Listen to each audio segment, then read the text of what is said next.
Masa TJ nak pergi ke pondok semula tu, lepas ambil sembahyang, dia ternampak sekujur tubuh yang dibalut dengan kain putih separas bahu. TJ terus baca surah Al-Ikhlas dalam keadaan kelam kabut.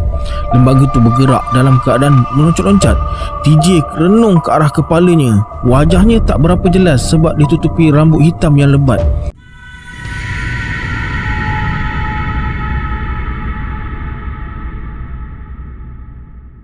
A'udzubillahi minasyaitonirrajim. Bismillahirrahmanirrahim. Assalamualaikum semua. Kembali lagi bersama saya Syarul. Terima kasih sebab ada klik video ni. Semoga yang menonton video ni ditambahkan rezeki dan dipermudahkan urusan dunia dan akhirat. Hari ni saya akan sambung cerita bercakap dengan jin siri 110 hingga 112, yang mana terlepas siri-siri sebelum ni saya akan letakkan link playlist dekat bawah. Sila like, subscribe dan komen dalam video ni. Pada yang nak join grup Telegram saya ada letakkan link dekat bawah juga. Macam biasa, sebelum saya mulakan, jom kita baca selawat dulu. Sallallahu Rabbuna ala nuril mubin Ahmad al-Mustafa Sayyidil Mursalin. Sallallahu Rabbuna ala nuril mubin Ahmad al-Mustafa Sayyidil Mursalin. Sallallahu Rabbuna ala nuril mubin Ahmad al-Mustafa Sayyidil Mursalin. Tanpa buang masa lagi, jom let's jump to Rabak Surah.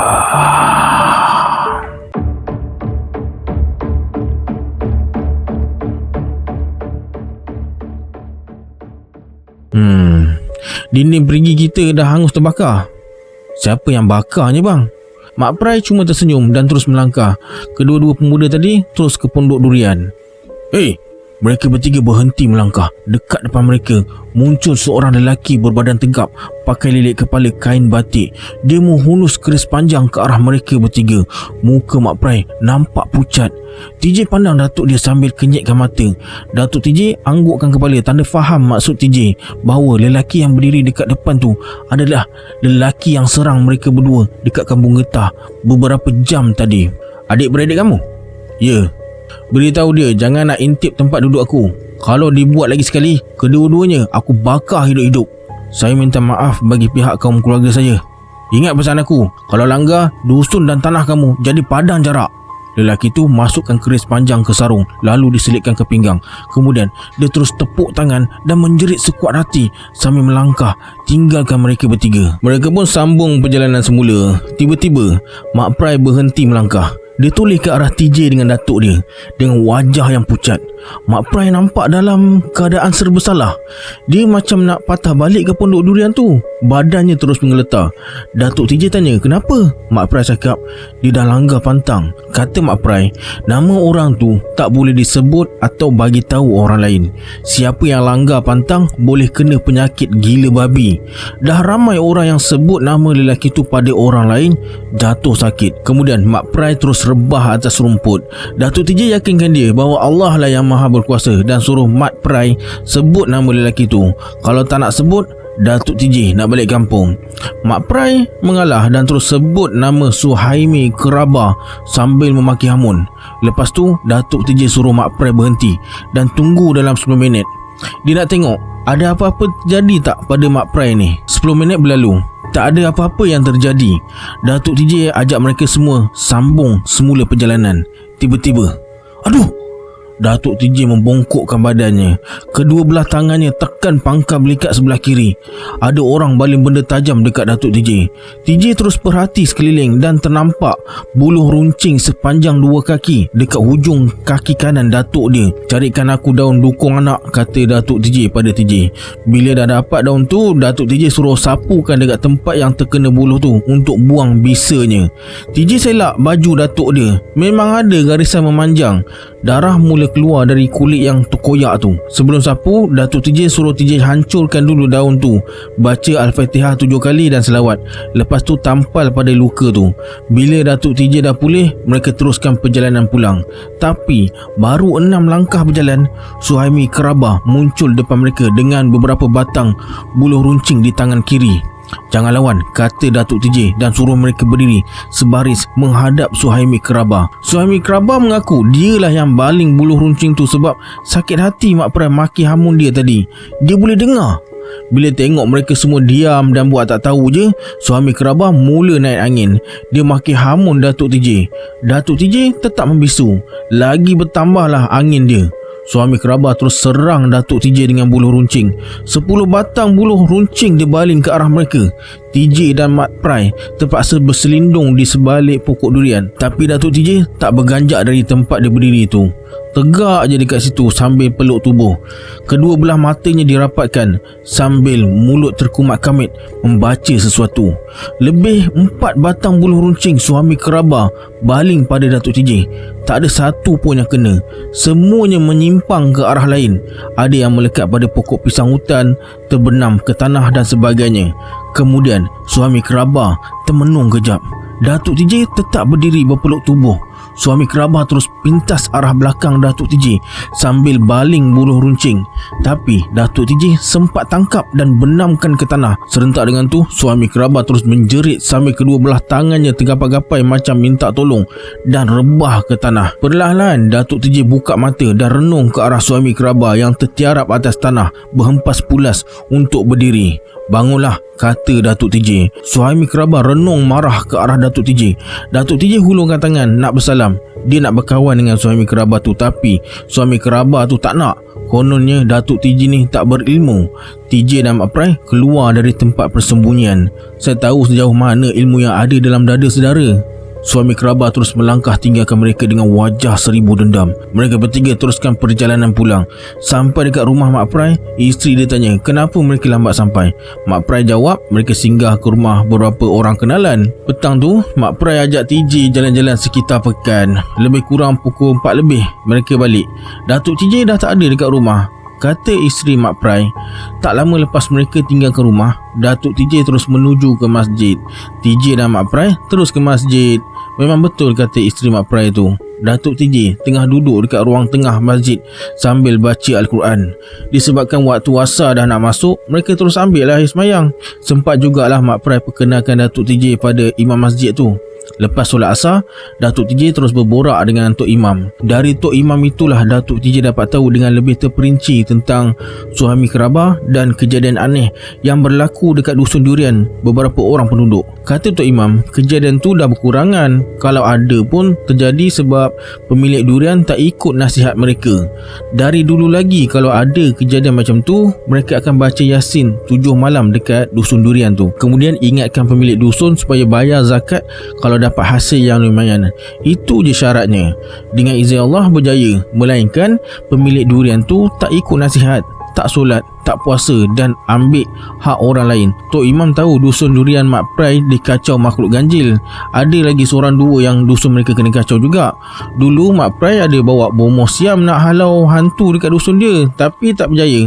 Tok Imam hairan jugalah kenapa si Mak Prai ni tak nak mengadu pada dia dan berbincang dengan orang-orang kampung.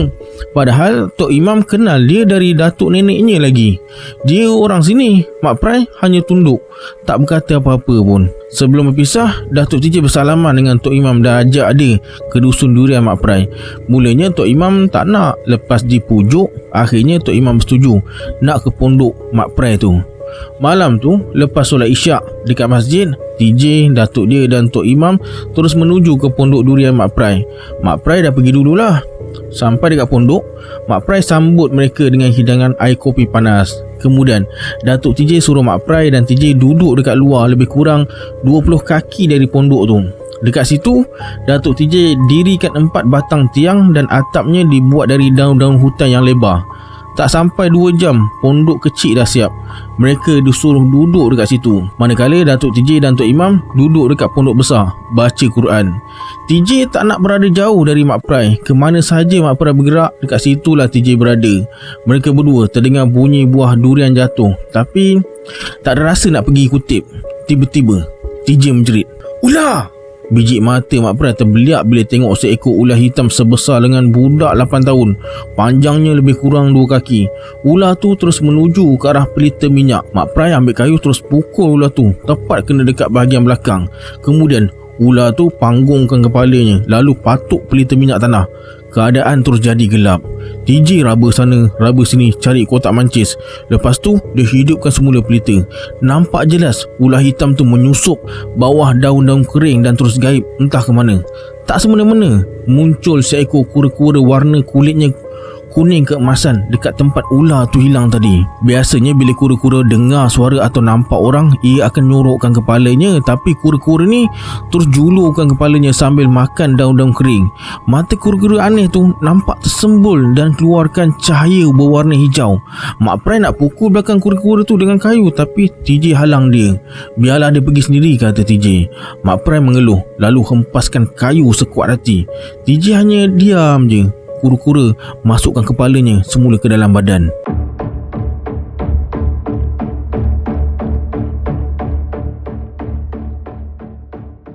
Kalau ikutkan hati, nak je TJ sepak kura-kura tu. Tapi TJ tahu dia tak boleh buat sewenang-wenangnya. Mak Prai nak campak kura-kura tu keluar, TJ tak bagi. Dia risau mungkin itu kura-kura jelmaan. Tiba-tiba angin yang bertiup lembut bertukar jadi kencang. Mereka berdua terdengar bunyi tupai dan ngauman harimau. Beberapa ekor kelawar berterbangan dalam pondok. Salah seekor kelawar jatuh depan mereka berdua. Bentuk kelawar yang jatuh tu agak berbeza dengan kelawar-kelawar biasa yang TJ tengok. Baru je Mak Prai nak pergi bunuh kelawar tu terus berbunyi dengan nyaring. Kedua belah kepaknya dikembangkan dan terus terbang, berpusing-pusing dalam pondok kecil tu. Dalam keadaan kelang kabut tu, TJ pandang ke arah luar pondok. Malam yang gelap pekat tu membuatkan TJ tak nampak apa-apa. Deru angin masih kencang di samping bunyi tapak kaki manusia pijak ranting dan daun kering di setiap sudut pondok. Panggil datuk kamu Tama, kata Mak Prai. Tak payah, kata TJ. Biarlah datuk dia dan Tok Imam selesaikan urusan mereka dulu. Kemudian kura-kura ganjil tu bergerak dan hilang dengan sekelip mata. Dia datang. Mak Prai tunjuk ke arah kelawar yang tiba-tiba muncul semula dalam pondok. Kelawar tu terus berlega-lega dalam pondok dan terus terkam ke arah pelita minyak tanah. Api pelita terus padam. TJ bertambah menggelabah. Badannya terus menggeletar. Aduh, tolong. Suara Mak Prai. TJ cari mancis api. Raba sana, raba sini. Tak jumpa pula. Mak Prai terus mengerang kesakitan. Muka aku berdarah, Tama. Kenapa? Dia cakap kelawar. Kelawar tu cuba gigit batang leher aku. Tolong aku. Suara Mak Prai terus berhenti. TJ terdengar tubuhnya jatuh ke tanah diikuti dengan bunyi pergelutan. TJ panggil nama Mak Prai berkali-kali. Tak ada jawapan. Dengar bunyi nafas Mak Prai je yang tercungap-cungap tu. TJ mula meraba-raba ke arah badan Mak Prai. Lain yang dia raba, lain yang dia dapat. TJ jumpa mancis api. Cepat-cepat dia nyalakan pelita dan terus cari Mak Prai. Ya Allah, Mak Prai terlentang dengan mukanya berdarah bercala bala. Bajunya habis koyak rabak. Dekat leher Mak Prai ada benda hitam sebesar tapak tangan. TJ terus baca ayat-ayat suci Al-Quran untuk halau benda tu. Lepas baca, bunyi-bunyi yang menakutkan sekitar pondok terus hilang. Begitu juga dengan kelawar aneh tu. Perlahan-lahan TJ pangku kepala Mak Prai. Kemudian heret tubuh Mak Prai keluar dari pondok dan sandarkan dia dekat pangkal pokok. Darah dekat muka Mak Prai TJ lap dengan kain yang dia koyak dari hujung baju dia. Dengan diterangi cahaya lampu pelita tu, TJ nampak betapa dalamnya cakaran kuku kelawar aneh dekat muka Mak Prai. TJ segera bangun dan panggil datuk dia. TJ bakar longgokan daun-daun kering. Dengan sekelip mata, api terus marak. Seluruh kawasan dekat bawah pokok tu terang benderang. Itulah cara TJ panggil datuk dia. Mak Prai pelik lah. Kenapa tak laung je panggil datuk dia? Kata TJ, datuk dia pesan jangan laungkan namanya waktu-waktu macam ni. Lebih-lebih lagi dalam keadaan kecemasan. Nanti syaitan yang tumpang menyahut. Kenapa Tama? Datuk TJ muncul sambil tatap wajah TJ. Tak tahu dari arah mana datuk dia muncul.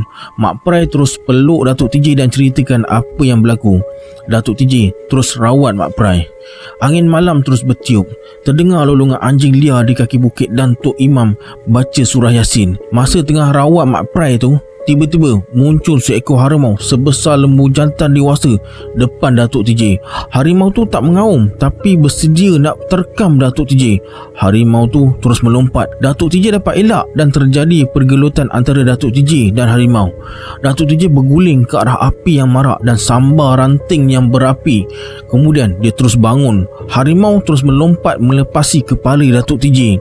Ketika harimau berada di udara dan bahagian perutnya betul-betul berada dekat kepala Datuk TJ. Dengan pantas, Datuk TJ terus jolok ranting yang berapi itu ke bahagian perut harimau. Harimau tu terus mengaum dengan jaring dan jatuh ke rimbunan pokok-pokok renek dan akhirnya terus hilang, gaib entah ke mana. Harimau sesat nak cari durian tu, kata Datuk TJ sambil tepuk bahu kanan Mak Prai 2-3 kali, suruh dia bangun dan suruh Mak Prai rukuk macam orang solat.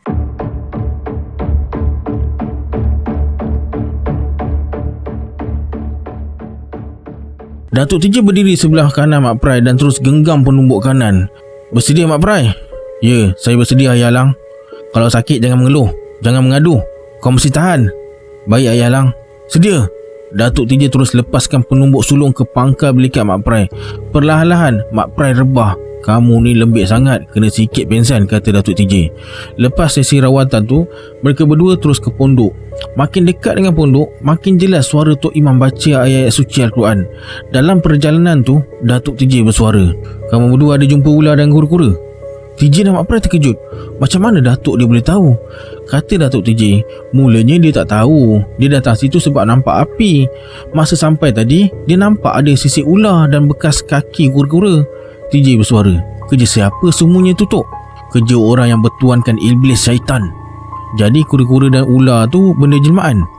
Bukan jelmaan, tapi perbuatan sihir. Tiba-tiba sepotong kayu yang panjangnya kira-kira 2 kaki meluru dari arah depan. Datuk TJ tak dapat elak dan kayu tu terkena telinga kiri dia. Datuk TJ terus berpusing-pusing. Bahagian yang kena kayu tu terus bengkak. Datuk TJ dah nak jatuh dah, tapi nasib baik Mak Prai sempat sambut dan baringkan Datuk TJ dekat pangkal pokok. Lepas diberi bantuan, Datuk TJ terus bangun sambil raba dekat tempat yang bengkak tu. Tiba-tiba, kamu memang handal orangnya. Mereka bertiga terus toleh ke arah kanan. Seorang lelaki berpakaian serba hitam berdiri dekat situ. Kepalanya diikat dengan kain merah. Dekat tangan kanannya ada sebatang lembing. Orang tu tak lain dan tak bukan, ialah Suhaimi Keraba. Dengan pantas suami Keraba terkam dan hayunkan batang lembing tu ke kepala Datuk TJ. Nasib baik Datuk TJ tunduk. Batang lembing tu terkena pokok duku dan patah 2, tapi matanya melayang ke arah TJ. Walaupun sempat mengelak, tapi hujung siku TJ terkena juga. Kemudian mereka bertiga terdengar suara orang ketawa. Suami Keraba dah hilang. Beberapa batang pokok di sekeliling mereka bergegar. Datuk TJ buat tak tahu je dan suruh TJ dan Mak Prai percepatkan langkah. Bila nampak mereka bertiga dah terpacak dekat halaman pondok, Tok Imam berhenti baca Al-Quran. Kata Tok Imam, masa Datuk TJ tak ada tadi, macam-macam yang datang kacau dia. Ada ular berkepala 2, ada lipan bara besar dan macam-macam lagi lah muncul depan dia. Berdebar juga hati dia dibuatnya. Itu semua ujian, kata Datuk TJ. Lepas tu mereka bertiga naik ke pondok. Tak lama kemudian, Datuk TJ suruh TJ pergi ambil semayang sorang-sorang dekat perigi. Lepas tu baca Quran. Seram juga TJ nak pergi. Masa TJ nak pergi ke pondok semula tu, lepas ambil semayang, dia ternampak sekujur tubuh yang dibalut dengan kain putih separas bahu. TJ terus baca surah Al-Ikhlas dalam keadaan kelam kabut. Lembaga tu bergerak dalam keadaan meloncat-loncat. TJ renung ke arah kepalanya. Wajahnya tak berapa jelas sebab ditutupi rambut hitam yang lebat. Tiba-tiba rambut tu terselak, separuh dekat telinga kanan, separuh lagi dekat telinga kiri. Nampak jelas mukanya yang amat menakutkan. Dekat bibir atas sebelah kanan dan sebelah kiri terjulur gigi taring yang besar dan panjangnya melebihi dagu. Kedua belah telinganya macam telinga monyet, terlalu kecil dan hampir tak nampak. Tak ada hidung dan dahi. Matanya tersembul macam mata udang. Engkau tentu dah kenal dengan aku. TJ pasti suara tu datang dari lembaga aneh yang berbalut kain putih tu. Tapi bibirnya tak bergerak. Dari mana suara tu keluar? Cakap, kau kenal atau tidak? Saya kenal. Kalau kamu kenal, sila ceritakan tentang diriku. Kamu syaitan yang dilaknat Allah. Tiba-tiba TJ terasa dia berada dekat alam lain, bukan dekat kawasan perigi lagi. Sekitar dia ada pokok-pokok bunga yang amat wangi. Ada aliran sungai yang datang dari gunung. Airnya cukup jernih. Tersegam sebuah rumah berbentuk Minangkabau. Ada bunyi seruling mendayu-dayu dan cuaca sekitar terang benderang. Engkau tentu suka dengan apa yang kau lihat. Lembaga tu bersuara. Keadaan lembaga tu dah berubah. Wajahnya tak menakutkan, nampak macam manusia biasa dengan pakaian cara orang Arab. Kepalanya dibalut dengan serban yang bersambung dengan jubah yang dia pakai. Semua kain yang dipakainya berwarna hijau. Dekat tangan kanannya ada tongkat dari rotan. Buah tasbih sebesar buah pinang disangkutkan dekat bahu kanannya. Kamu nak perdayakan aku? Kamu silap. Aku nak berikan kamu sesuatu yang baik dan bermakna, kekayaan dan perempuan. Kau lihat di sana. Lelaki tu tunjuk ke arah rumah berbentuk Minangkabau tu. Dekat halaman rumah tu ada 7 orang gadis yang berwajah cantik. Mereka pakai pakaian yang amat jarang sekali. Sebagai seorang teruna, dah pasti TJ rasa tergugat dengan kecantikan tubuh dan rupa gadis tu. Kemudian ketujuh-tujuh gadis tu sengaja angkat kain yang dipakainya hingga ke paras pangkal peha. TJ terus urut dada. Dekat kaki tangga rumah tu tersusun berpuluh-puluh tempayan dan peti-peti kayu yang berwarna kemerah-merahan. Tempayan tu dipenuhi dengan shilling, manakala peti-peti kayu tu pula penuh dengan duit kertas. Bagaimana? Kau tak nak semua ni? Tak nak, kau cuba jerat aku, kata TJ. Lelaki tu terus ketawa dan berkata, kalau nak kaya, TJ kena jadi muridnya. Kalau nak muda seumur hidup, TJ hanya perlu tidur dengan gadis-gadis tu 7 malam berturut-turut. Setiap malam bawa seorang ke rumah dan begitulah seterusnya. Selain dari itu, TJ kena cari 7 gadis lain dan perdayakan mereka. TJ bersuara, terima kasih, saya tak nak semuanya tu. Kau tak nak jadi macam suami kerabat yang tak dimakan tua, tak dimakan sebarang senjata api atau besi? Tidak. Lelaki itu tutup mukanya dengan kain hijau sambil ketawa. Kemudian perlahan dia buka kain hijau tu semula. Keadaannya dah berubah. Wajahnya hodoh dan tubuhnya dibalut dengan kain putih. Lembaga tu bersuara, engkau menolak pemberian khalifah kami. Engkau mesti terima padanya. Kamu tahu, suami kerabat adalah anak murid khalifah kami. Apa yang ditawarkan kepada kamu adalah jalan damai antara kami dengan datuk kamu. TJ termenung kejap. 2-3 kali dia gosok matanya. Sekarang dah jelas dia tak lagi berada di alam fantasi. Dia nampak cahaya pelita di pondok. Suara Tok Imam dan datuk dia baca ayat-ayat suci Al-Quran. Mak Prai kelihatan masih mundar-mandir depan pondok. Bunyi buah durian gugur bertalu-talu. Apa boleh buat, kamu tolak berdamai dari kami, kata lembaga tu. Masa tu TJ nampak rambut lembaga tu yang hitam bertukar jadi warna kuning tembaga. Bahagian hidungnya ada beribu-ribu ulat. Ulat-ulat tu bergerak menuju ke lubang mata dan lubang telinga. Ada yang tergantung pada gigi besarnya yang terjulur tu. Lembaga tu mendengus dan terus hilangkan diri. Dan muncul suami kerabat. Mata suami kerabat renung tajam ke arah TJ. Suami kerabat bersuara, kamu tolak seruan khalifah aku di muka bumi. Khalifah gila. Artinya kamu nak bermusuh dengan kami. Aku susah bertindak sebab kamu babitkan Tok Imam dari kampung ni. Datuk kamu tak guna. Kamu sesat. Kamu jadi hamba syaitan. Kamu pengisi neraka jahanam. Suami kerabat jadi marah. Dia terus tarik bulu kuning yang terselit dekat pinggang dia dan terus baling ke arah TJ. TJ dapat elak. Bulu kuning tu terkena pangkal pokok rangsat. TJ terus larikan diri ke arah pondok. Suami kerabat terus gaib. Tercungap-cungap TJ boleh berhenti dekat kaki tangga. Bila dah hilang penat, TJ terus basuh kaki dan naik ke pondok. Datuk TJ berhenti baca Quran dan tanya, kenapa macam orang kena kejar je? TJ jadi serba salah pula nak menjawab. Datuk dia tanya sekali lagi, kenapa Tama? Kamu ada jumpa benda-benda pelik ke? Alright, sampai sini dulu sambungan cerita bercakap dengan jin ni. Kita berjumpa di video akan datang. Saya Syarul. Assalamualaikum. Adios.